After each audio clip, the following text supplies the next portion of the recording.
What's up BTS, it's your host Michaela and I'm here to break down the top 10 biggest Kris Jenner red flags we should have noticed. At number 10 we have Kris's known manipulation and exploitation tactics. Kris managed to land herself a talk show deal in 2013, but her show struggled with ratings, and Kris was soon pulling all types of wild stunts to rack up the viewer count and overall interest of the general public. One of these instances involved Kris making an announcement of, quote, introducing someone very special to her audience. Of course, when she walked in with a baby, everyone had naturally assumed it would be Northwest, who had yet to be revealed to the world at that point. However, the baby ended up being her stylist's newborn. Luckily for her show's future, after that stunt, Kris managed to score the first exclusive picture of North, which was revealed on her show alongside guest Kanye West. At number 9 we have Kris's over-the-top behavior. For starters, she has the Keeping Up with the Kardashian theme as her doorbell tune. Not only this, but in 2016, Kris officially filed to trademark the term momager. She even apparently owns a personalized bathrobe with the same term across the back. I'd say it's low-key weird that she decided to trademark being a manager and a mom, since there are many who existed before her and continue to exist after her. Also, don't get me started on the artwork in the foyer of her home that shows her and her family covered by a painting of Snow White eating the poisoned apple. And while we're on the topic of her home, unsurprisingly enough, if you ever decide to pop a visit to Kardashian, you'll be super glad to know that there's a featured table with a pile of hundreds of non-disclosure agreement papers positioned for anyone who enters to sign before they're welcomed in.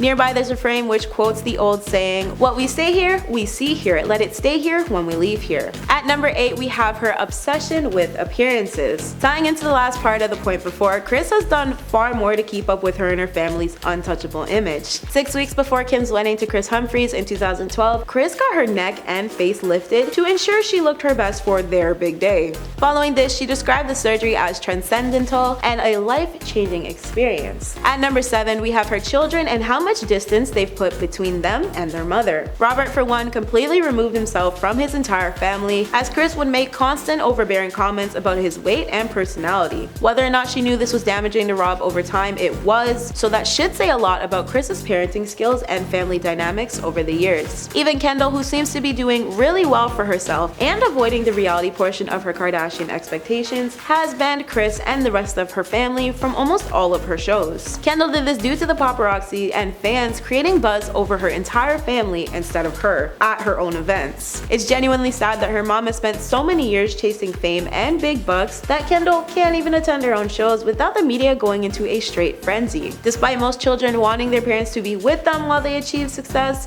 Kendall would rather not, and really, I don't blame her. At number 6 we have probably the weirdest red flag on this list, and that's Kris copying Kim's style. Kim has openly complained non-stop on their show about how annoyed she is over her mom copying her sense of fashion and, quote, stealing her spotlight. Of course, Kris seems to be a bit unreasonable in this sense, but hey, I'm not a parent, so what would I know? As a daughter myself though, if my mom ever started directly jacking my style, I'd like to think I'd make a big deal out of it too. It's quite tacky and really irritating for parents to try to be cool and act like more of a best friend rather than a parent to their kids, and that shows through the Kardashian children's upbringings. Of course, there's no problem in being a friend to your child, but there has to be boundaries to this and lines that are not crossed. Unfortunately, I don't think Kris understands this because she's constantly stepping into the friend zone, and in turn, her mothering pretty much goes out the window. At number 5 we have Kris Jenner's selfish tendencies. She is remarkably such a parent in a sense where everything has to go her way and under her saying, but she seems to go so overboard with this ideology. The driveway looking a certain way to their neighbors, if they were to ever use it for its actual purpose, because God forbid anyone did that, is just one instance of many. There's also the fact that not one single being, especially a man, has the ability to divide their family unless it benefits them on the fame scale. And if they do manage to squeegee their way in, they're completely pushed out of the picture to make room for someone who's willing to get the job done. I mean, if this is what we're seeing on screen, can you imagine the absolute self-centered and selfish behavior she exudes when the cameras aren't rolling? Not to mention, she enjoys playing favorites and even once stated that Kim was her favorite daughter of the bunch. I mean, it's obvious why, as Kim is responsible for the entire Kardashian startup, but it's still grossly wrong for a parent to enable this type of mindset. At number 4 we have Kris, who used to constantly ignore the Jenner sisters. As their stepmom, by no means is it her official responsibility to care for them, but at the very least, just acknowledge them. Back when Caitlyn identified as Bruce and Kris was still a Jenner by choice, Kris was displayed on the show to constantly shy away from spending any extra time with Kendall or Kylie, or even simply being in their presence. The trio never looked quite comfortable being alone together, and the Jenner sisters were rarely or reluctantly invited to their family vacations. And this wouldn't necessarily be as bad if their families' loads of boyfriends weren't also being invited to these family vacations, while two of their key players are missing. I'm not sure if it's because Kris didn't consider them to be hers, or if they weren't bringing in enough bank at the time to be important, but it does strike me as odd how much she seems to love and always want them around now that they're both huge household names. At number 3, we have Kim, a grown woman with her own children now, accusing her mother of being a bad parent. This just seems to be the icing on the cake of truth in regards to actually being a bad mom, when your own daughter raising a family is the one airing you out, regardless of whether Kim stated this during a heated argument or not. And speaking of Kim, when she was reluctant to pose for Playboy back in 2007, Kris was all for it and told her in short, quote, "honor the tradition set by Marilyn Monroe and Janet Jackson." Once Hugh Hefner demanded more nudity, Kris was also the one to insist Kim shoot nude, aside from the dozen strings of carefully placed pearls on her body, despite Kim's hesitance. Luckily, Kim took her revenge by forcing Kris to do a naked shoot of her own, donning a single American flag alongside Caitlyn's gold medal. Unsurprisingly enough, Kris pulled it off and later had the image blown up and framed. At number 2, we have Kris being the ultimate micromanaging control freak. This is literally her entire personality wrapped up in a pretty bow. Her nannies have zero room to question her or her daughters and must do everything they say, even if they don't agree with their parenting styles. Photos only happen on Kris's terms, so for the Kardashian Jenner crew or anyone who works under them, taking photos comes at a huge price. For example, reportedly their nannies cannot take images while on the clock, especially of the kids, as this typically runs for a lot of money for publications. Kris forces her daughters to follow guidelines when they post on social media. They even have a fee schedule confirmed by Kris herself.